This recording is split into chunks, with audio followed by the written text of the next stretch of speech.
We're going to start here with the breaking news out of California. The 5.1 magnitude earthquake centered in northern Orange County with more than 20 aftershocks. It may have been relatively moderate, but this quake is of particular concern to seismologists.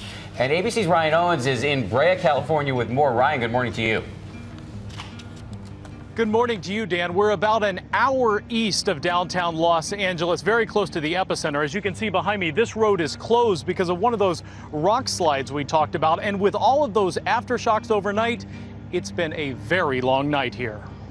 The quake did more than rattle nerves. It sent bottles flying off store shelves, mirrors crashing to the ground. When I felt it, I felt like the world was going to end. It wasn't the big one, but it was big enough. Magnitude 5.1. Its epicenter south of Los Angeles in Orange County, the OC, near the city of La Habra. The shaker wasn't strong enough to cause major structural damage or serious injuries, but it did trigger a small rock slide that overturned this car. The driver's okay. A few water main breaks were also blamed on the quake. The ground shook just after 9 Friday night in the 6th inning of the Dodgers game. We might be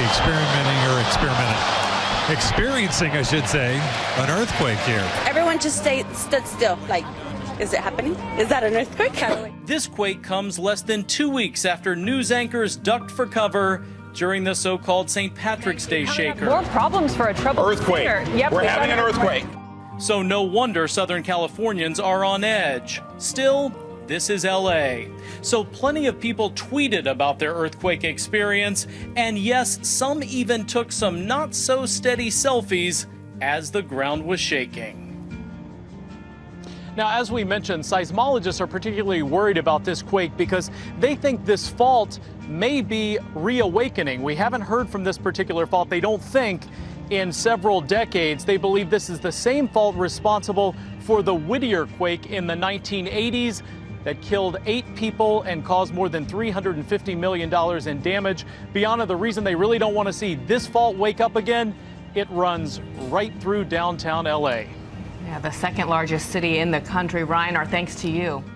Earthquakes. More than 100 aftershocks shaking Los Angeles after a magnitude 5.1 quake struck Southern California last night, causing damages including a rock slide on a major road out there and some power outages. Will Carr live in Los Angeles with the very latest. Will?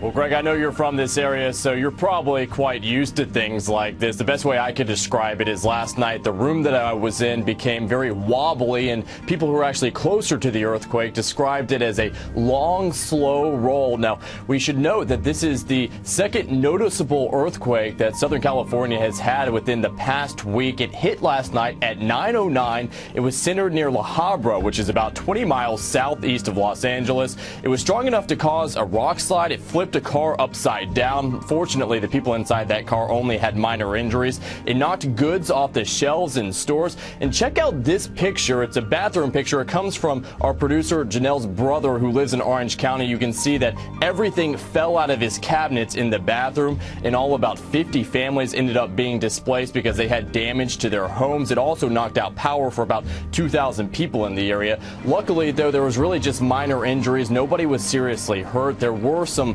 broken water mains, and ever since the earthquake, we've had about 100 or more than 100 aftershocks, and experts say there could be more in the coming days. They also add, though, that this earthquake, which was stronger than last week's earthquake, which was a 4.4, that doesn't necessarily mean that an even stronger earthquake is around the corner.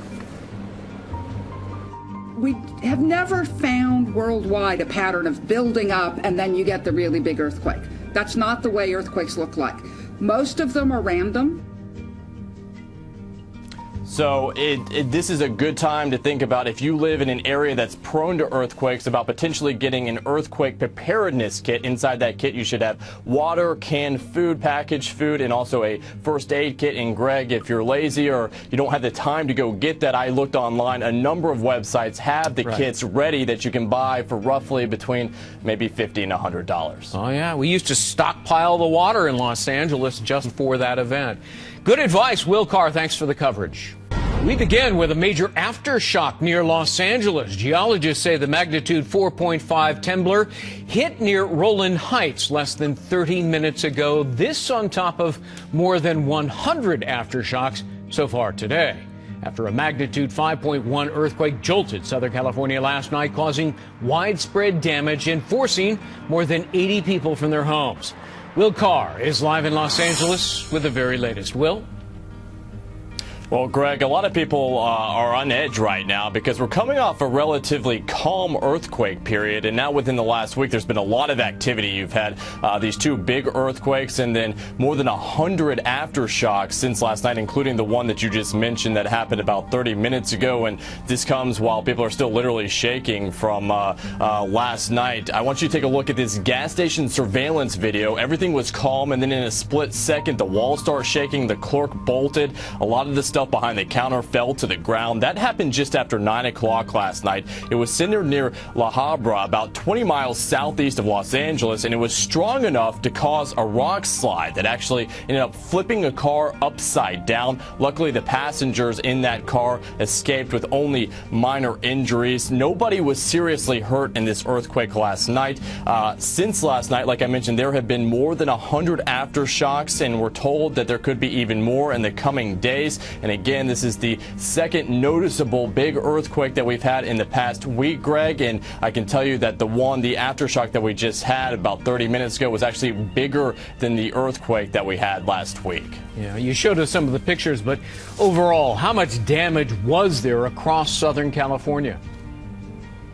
Well, there were some homes that were definitely damaged. We know of about 50 families that actually had to leave their homes because their homes had so much damage. There are pictures that we've seen of household items being tossed all around. The earthquake ended up knocking out power for about 2,000 people. It also broke several water mains. And at this time, it's probably good to start thinking about that. If you live in an area that's prone to earthquakes, thinking about possibly getting an earthquake preparedness kit. In that kit, you should have water, you should have packaged or canned food. You should also have a first aid kit. And if you don't have that right now, Greg, definitely something that you might want to think about paying for. Yeah, that is great advice. Great reporting, Will Carr. We'll check back with you. Thanks so much.